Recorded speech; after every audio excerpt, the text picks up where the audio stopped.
Now we're going to talk about how to actually pick stocks, how you can master dividend investing with DragonFi's dividend screener. So John, can you walk us through that? Sure. So again, just to put things into context, what we're trying to achieve here, what we're trying to champion is what's known as a dividend harvest strategy. So essentially, it's establishing, nurturing, and harvesting a stream of income by way of high quality dividend stocks.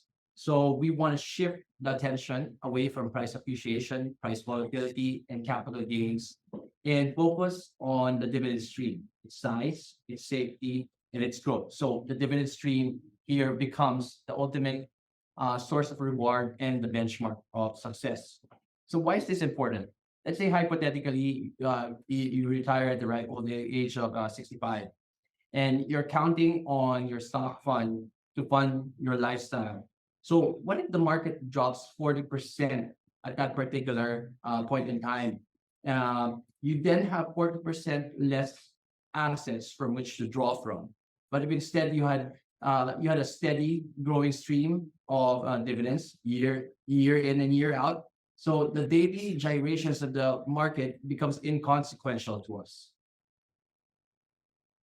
So when selecting dividend stocks for your portfolio, you have to ask yourself three main questions. Is it safe? Is it growing? And what's the return? So the dividend screener was designed specifically to answer these three questions, helping you more efficiently spot investment opportunities. So for is it safe? So for signs of safety, you'll find in dividend screener metrics such as the payout ratio. So the payout ratio is the proportion of the company's earnings that is paid out to shareholders in the forms of dividends. So example, if the earnings of a particular company is two pesos per share, if it pays out 1 peso per share in dividend, so the payout ratio would be 50%. So you can actually interpret the payout ratio to determine, like, let's say, the margin of safety. If the payout ratio is 50% again, it means that the earnings can fall close to 50%, leaving the dividend fully funded. So although a higher payout ratio imply larger dividends, a payout ratio that's too high leaves little margin for error. So there's always a trade-off between a high payout ratio and future dividend growth. So the higher the payout ratio, the less the company has to invest in growth initiatives. This is why dividend stocks, REITs, have historically been modest, since REITs are required to distribute 90% of its taxable income as dividends. Outside of REITs, we typically want to avoid stocks whose payout ratio closely approaches or exceeds 100%. So second on the list is return on equity. So Sir John, but before you move on to return on equity, I'd just like to ask, what would be a good payout ratio to look out for if I were to compare between companies? So that's a great question, Franco. So it really depends. It depends on the company, the specific company, and the industry that it participates in. So let's say you're talking about a mature company. Let's go back to Marvin's example of Meralco. So Meralco is a cash cow, right? Steady dividend paying stock, which year in year out is a monopoly that is what do you call that is year in year out can pay its dividends even at a high payout ratio. So, but then if you're looking at a younger company whose free cash flow is not as robust as Meralco, then it can't sustain a high payout ratio. Yeah. So I guess yung payout ratio is like if that when the company pays out high, then maybe they won't have enough money to invest or capital to invest back into the business. So we want to be able to see that they are reinvesting also back into the business for the growth of the company. Is that right? Yep, that's right. As I mentioned earlier, there's always a trade-off. Let's say if you have a high payout ratio, like again for REITs, right? So for REITs, they're required to pay 90% of their taxable income in dividends. So you can't expect the dividend growth of REITs to be as high some other non dividend paying companies. So historically, the dividend growth rate of REITs in the US from 1972 to 2019 have only averaged around 45%. Mm-hmm. Marvin, you wanted to say something? Yeah, I just wanted to share that the the company, when the funds are with them, they know what to do with the money. And I think one thing that people could to further laymanize this is that the best use for the dividends is pag sobra na lang talaga yung pera. If they're Yes. trading expansion for just to give out more dividends, then that's something to be, that's sort of a red flag also. What I would like is, like, I'll just give an example. Like, I'm a supermarket owner. I plan to build 30 supermarkets for next year. Eh yung kinita ko maybe gave me enough to build 50. So pero yung plano ko lang kasi 30 kasi I might not have enough manpower to be able to fulfill those if I go more than 30. So I'll build the 30. May sobra ako na pang 20 supermarkets, that excess, I'll probably give that out as dividends. But what I think people need to realize is pag napunta yung pang expansion for their dividends, that's where it becomes a bit icky also. It has to always be surplus. I like dividends when it comes from a position of surplus as well. Got it. Okay, all right. Next. So the next metric on the list is return on equity. So return on equity assesses how effectively a company generates profits relative to the capital invested by shareholders. So obviously, the higher the better. So a high return on equity actually points to a sustainably high competitive advantage, or what we refer to as an economic moat. So typically, competition, when there's competition in industry, it pressures margins, leading to low ROEs. Companies that are able to sustain a high ROE over time indicates the presence of an economic moat. So what are examples of an economic moat? It includes intangible assets such as brand, patents, network effects, and economies of scale. So a company with a high return on equity also requires less capital to generate the same level of returns as a company with a low ROE, which means an ability to grow and distribute more dividends. X, can you expound more on ROE? Yeah, it's your return on capital, the capital without the debt part. As a businessman, we have to, of course, see if your capital is giving you an adequate or higher return on your business. So it's one of those ingredients that we look for a sustainable dividend-paying company. So next is the debt to equity ratio. So it measures the balance between a company's borrowed funds and shareholder equity. So it's a measure of financial leverage. So the higher the debt to equity, the more at risk dividends are during times of economic stress, as earnings are pressured.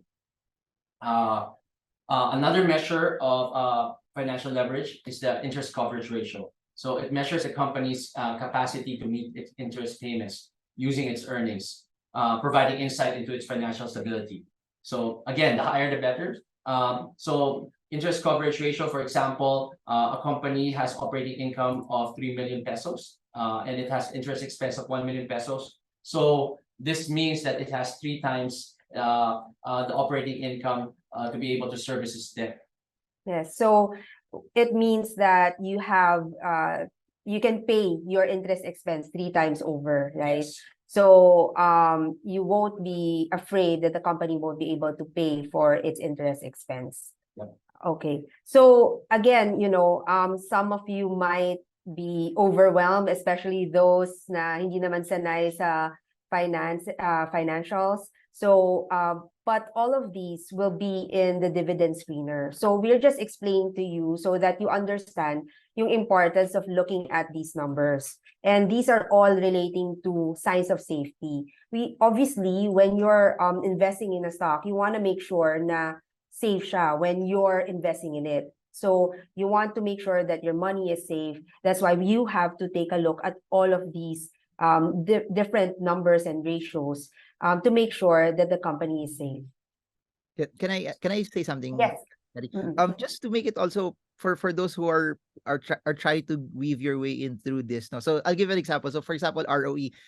It was mentioned that the higher it is, the better. So you can go like with the examples that Franco mentioned. Look at Jollibee. Look at its ROE. Is it above 10? Then another practice is look at how does it compare to its ROE from the previous years. Then you can look at it also, how is Jollibee's ROE up against, say, Pizza or Max as well. So at least you can get a benchmark also that, oh, is it actually performing better or not? And then that's where they can make their comparison. So at least some nuggets that people can chew on also right after this session as well. Yes, I think that's one of the things that John always emphasizes. So just looking at the absolute number may not be enough, right? So you look at it, you know that the higher the better, then you compare it against its peers, and then you compare it, in that sector, because they might have different, I guess different shopper sector then. And you have to compare it relative to its historical trends. Yeah. Because in one let's say it has a low ROE 1 year, but over the past 10 years it's been double digits. So a lot of companies, their earnings were really impacted during the pandemic. So their 2020 ROEs are really depressed. Mm-hmm.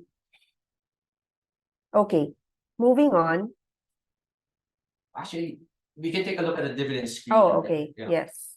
All right. So just quickly, we wanted to show you how to look for all of these metrics through the dividend screener. So let me share my screen.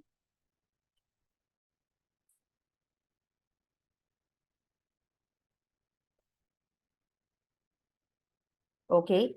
All right. So for those existing DragonFi account holders, we're gonna walk you through the dividend screener, and then if you already have your account, you can join us as we look at the screener and we filter the stocks.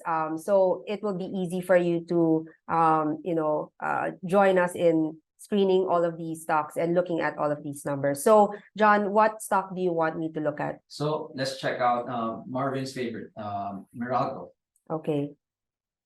So so here's Meralco. So if you want to take a look at the financial metrics, because there are so many information here in the dividend screener. So what we did is we divided it to two, which is the dividend information and then financial metrics. So I'm just gonna click on financial metrics so we don't feel overwhelmed. So here is Meralco.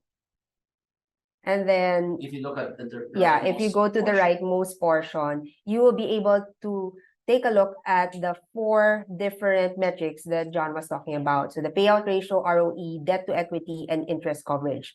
And no worries if you forget what they all mean. We also have an explanation here just to guide you on what they all mean. All right. So John. All right. So the next one is, we want to know. Next slide, please. Next slide, please. While it's loading, can I share this? That yes, go. From someone who has been doing this for a long time, that's such a relief na it's all there already. Dati minamano-mano ko pa na may Excel sheet already. So yes. it's nice that someone created something na it's all there already, and you can actually compare them. Kasi what I would do before, mano-mano, I would look at as copy paste ko isa-isa yan to be able to see all of those values. So I think this is something very interesting. Yes, actually, we just this is a new addition to our dividend screener. When we first launched the dividend screener, it only had a few things like the yield and the next dividend. But then, if we really want to make this more powerful, and John was saying, like, we need to have all of these metrics in one shot. Para you don't have to go toggle through, because we have this data. If you go on a per stock basis, we have this data on our stock profile. But then if you have all of these, then it's easy for you to filter and just really look at it very, very quickly. So the next one is we need to see if the company is growing. So is it growing? Yep. So for signs of growth, so in the dividend screener, you'll be able to take a look at the dividend history. So in the dividend screener displays 10 years worth of history. And as a matter of fact, we also displayed the 5-year, 10-year, and 15-year compounded annual growth rate, dividend growth rate. So you also want to look at the earnings estimate and management guidance, which you can check out in the company's investor relations website. Right. So going back again to the dividend screener. Sorry, we're toggling back and forth. So can you see my screen? Okay. So going back to Meralco. I don't see this. Okay, so going back to Meralco, right? So what John was saying is that you want to be able to take a look at the growth. So here, immediately, you will be able to see the 5-year, 10-year, 15-year dividend growth. And as we pointed out, you want to be able to see that the dividend is growing over time.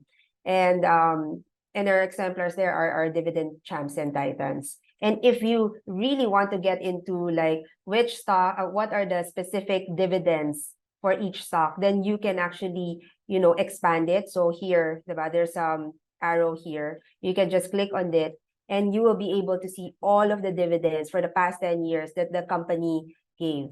So you will see here the dividend, at that point in time when they gave the dividend, what was the price and the yield at that time.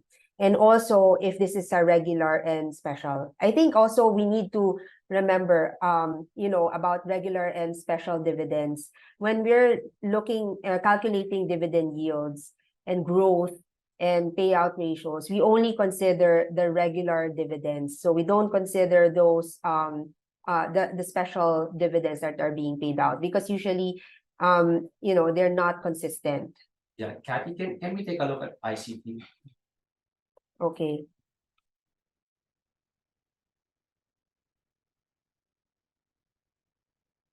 So if you look at ICT, you'll see that it increases dividends year after year. As a matter of fact, ICT either maintained or increased its dividends for 15 straight years, even during the pandemic. And if you take a look at the 5-year, 10-year, and 15-year dividend growth rate, it's 17.62%, 23.94%, and 21.49% respectively. So it's no wonder that it has been one of the best performing stocks in the PSEI. So fun fact, from 2002 to 2021, only one stock in the S&P 500 bested ICT in terms of percent of price appreciation and total returns. Can anybody in the group hazard a guess as to which stock this is? Marvin, would you care to be the guess? Apple? Yes, correct, exactly. correct. So Apple actually is the only stock to beat ICT. So for people who keep on saying that there's no opportunity in the PSEI, that's really not the case. I wanna say this also. You mentioned something very interesting earlier, and I forgot to say this, that tignan nyo yung mga nagbigay ng dividends even at the midst of the pandemic, because it shows you how resilient they are, that in the darkest of times they were still able to reward investors also. So normally madami nag-slash ng dividends, madami nag-lessen, madami nag-zero talaga yung dividends nila, but go through the ones that were very very resilient and consistent in giving out their dividends, and there were some even that increased it during that time. So I think it's a good assignment for people watching this as well. Yes, yeah. Actually, it's a good practice, right? So take a look at your favorite stocks, take a look at their dividends, the history, and see if it has really been growing over time or parang paiba-iba ba siya every year. Okay. Chels, can you share again? Kathy, can I also say this? What's interesting about what we're telling people here is we're showing the numbers, and when people know about the numbers, they won't be scared about the volatility kasi alam nila, alam mo kung gaano kumikita yung company, alam mo kung ano yung level of debt niya, alam mo na nagbibigay siya ng ganitong dividends. No amount of volatility will shake you, and I think that's what's important for people who are investing. It's the market is about deploying money, but it's also about conviction in where you put your money into, because when you take the time to study and know more about the numbers, it takes time to do it also, pero pag nagkuha mo yung time to do it, hindi ka kakabahan kasi alam mo yung pinasok mo. Yes, exactly. Like, please remember, guys, like pag passive investing, passive investing means na parang it's not something that you do day to day, right? But it doesn't mean that you don't spend time to learn about what you're doing. So don't just listen to us. We're giving you advice. We're telling you or showing you this is how to filter the stocks, but also do your research, also do your homework and learn. Kasi once you do this, it's going to be rewarding, especially if you start really when you're young. And then you keep on reinvesting your dividends. Later on, we'll show you, right? Parang if you keep on reinvesting your dividends, then it will really grow through time. And then pag nag-retire ka na, like what John is saying, kahit bumaba yung stock price mo, you can still keep on getting all of those dividends, and you can use those dividends to fund your day-to-day expenses. All right. So the third one is what's the return? Yep. So this is the part that it gets a little bit complicated. So it's time to really pay a little bit more attention. So, but this is also the part that ties everything together. So to give us a basis for valuing a stock, we turn to the Gordon growth model. So on the most basic level, we won't get into the nuances, but on the most basic level, the Gordon growth model spits out the maximum price or the fair value of a dividend paying stock given its current or projected dividend, the stock's required rate of return, and the projected long-term sustainable growth rate. So if you do a little bit of algebra, you can manipulate the Gordon growth model. We arrive at the formula for the required rate of return, which is dividend yield plus dividend growth. So the dividend yield shows how much a company pays out in dividends as a percentage to its stock price. You want to focus on the sweet spot is actually around 4 to 7%. So higher levels of dividends often prove unsustainable. So the reason that the yields get so high is the market participants believe that the fundamentals are probably deteriorating, which puts the dividend at risk. At lower levels of yields, on the other hand, in the 1 to 3% level, we become too dependent on dividend growth to reach our required rate of return. So always remember that most stocks derive the bulk of their value not from the level of current dividends, but actually from the potential future dividend growth. So a sustained rise in dividends makes the stock more attractive to own. This, this one actually requires us to forecast based on historical trends and future fundamental growth prospects. Okay, next slide, please. So this is just a sample. This is a sample template that you can use to help determine whether a dividend stock you are eyeing is a buy at current levels. So this methodology actually allows you to manage your risks and ensure that you are paying a discount or at least a fair price for your stock. So remember again, the required rate of return is equal to the dividend yield plus the dividend growth rate. So if you look at the table, this is the first two columns. The third column is the total return column, represented by the approximate average long-term returns of the PSEI. We pegged it at 9%. So at worst, we are trying to do no worse than the average. But of course, we all want to exceed the averages to be compensated for our risks. So the fourth column, we add a margin of safety that varies depending on the return profile of the stock in question. Remember, I said earlier that the sweet spot for the dividend yield is 4 to 7%. So if you look at the 4 to 7% rows, so for stocks that find themselves at either end of the spectrum, let's say the 1 to 3% and the 8 to 10%, we assign a higher margin of safety. So for the 4 to 7, we only assign a margin of safety of 1, but for stocks whose yield is 3 to 1, we assign a margin of safety of 2, 3, and 4. And the same for stocks that have yields of 8, 9, and 10, we assign a margin of safety of 2, 3, and 4. This increases their required rate of return, thereby forcing lowering the maximum stock price that you should be willing to pay for those dividend-paying stock. So let's concretize this with an example. Let's say we have a stock with a trailing 12-month dividend yield of 5.58%. So that's around the 5 to 6% range. So if you look at the chart, so given its dividend growth history, we use a 3.5% dividend growth rate. So if you add 5.5 to 3.5, that's just 9%. So the required rate of return for a stock with a yield of 5 to 6% dividend yield is actually 10%. So that's below the current required rate of return for the stock. So the markets are not static. So when a stock falls, its dividend yield rises. So what is the maximum price that we should pay for a stock, for this stock? So Kathy, let's use the DragonFi dividend price finder. So embedded in the dividend screener, we incorporated dividend price finder that's based on the Gordon growth model. Okay, so to find the price finder is just here. You see the calculator. So basically, using the model that John was talking about, which is the Gordon growth model, we use it to be able to find what is the right price, or what is the price that you should be able to you should buy a specific stock based on the dividend and the growth that you are projecting. So John, what should be the annual dividend? I don't think you're sharing the.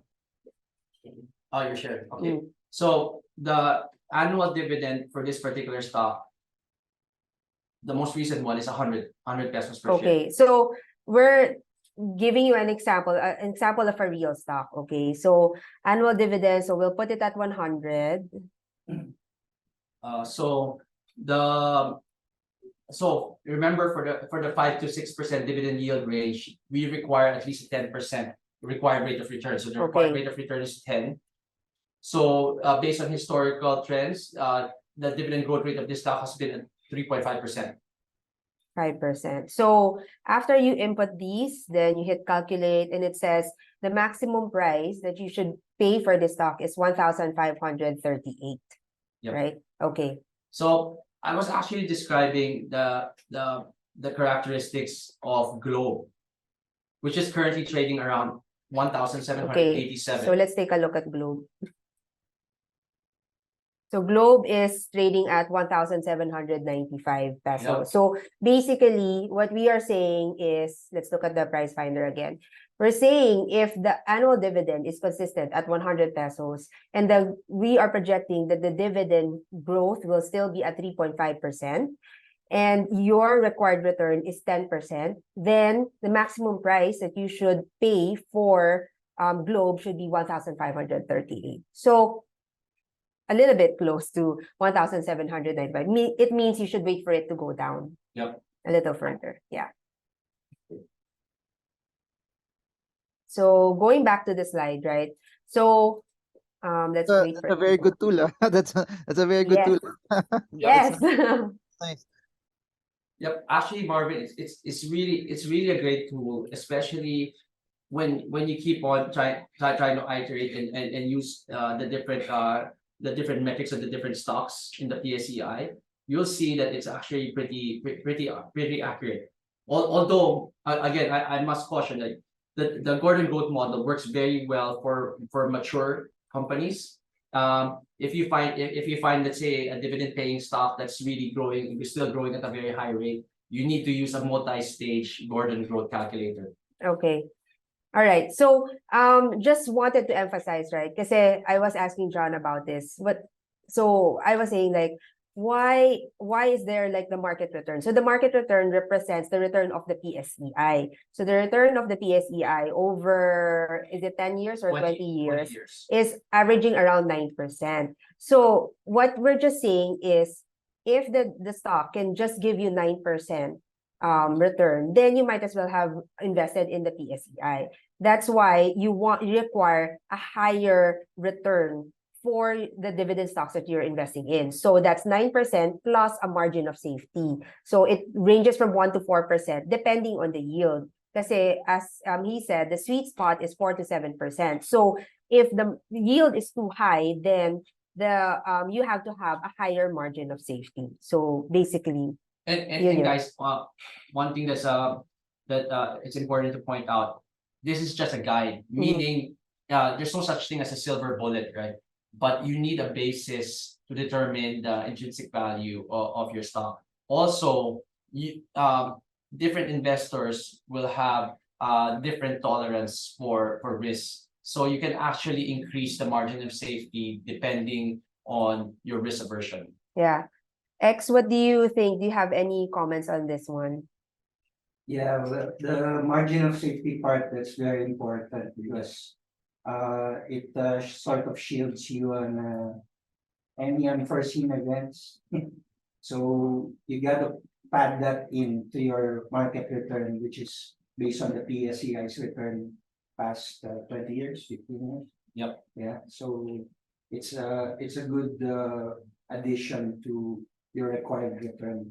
Okay, great. So basically that's it. So when you are identifying your stocks, don't forget you have to check, is it safe?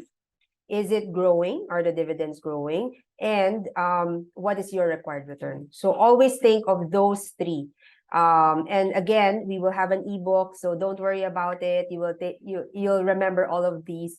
And then always, play around with the dividend screener in order to get yourself familiar with all of these numbers and metrics, and even try to use the price finder. So now, moving on to being able to track your dividends, I just wanted to discuss this quickly. So when you have your DragonFi account, so now you're investing in dividend paying stocks, obviously you want to know your dividend history. What are the dividends that you were invested in, what were you paid, and at what date you were paid, etc. So you can go to transactions and dividend history and then take a look at all of the dividends that you were paid. And then if you want to know what your upcoming dividend payments are, then just click on that upcoming tab and you will be able to see how much you will be paid and at what date. So hindi na kayo matatakot because you'll see that you know that you will be paid at a certain point in time.